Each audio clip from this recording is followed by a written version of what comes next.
Здравей! Здравей, как си? Добре, благодаря. Красива си? Хубави обувки. Благодаря. Разкажи ми за пътуването си и защо си тук. Да, аз съм родена и отгледана в Ню Делхи, Индия. 21 години ме гледаха като принцеса. Имах слугиня, пазач и готвач да ми приготвя храна. Когато дойдох тук да уча, това се промени. Сега трябва сама да готвя, да пера, да плащам сметки. Цели 3 месеца всяка вечер изяждах по една пица. Боже мой! Така се здобих с прекрасни килограми. Да? Имаш красиво лице? Да, знам, благодаря. Мислиш ли, че нещо отключи напълняването ти или само местенето? Само местенето. Пътувам с Юбер от общежитието до колежа на 1 километър. Ако ти не обичаш да ходиш, пътуването ще бъде много трудно за теб. Да.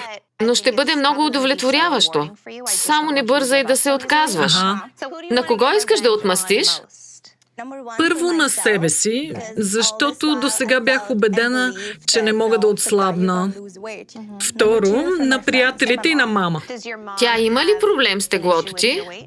Докато растях, ми повтаряше: станала си дебела, никой няма да те вземе, какво ще кажат хората. На 18-тия рожден ден поканих приятелки. Мама каза: всички искаме да ти кажем, че трябва да започнеш да ходиш на фитнес.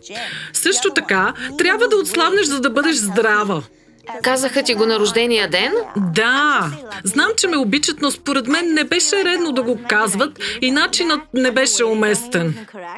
Ще бъде трудно, но и удовлетворяващо. Искам да видя как се променяш. Аз също.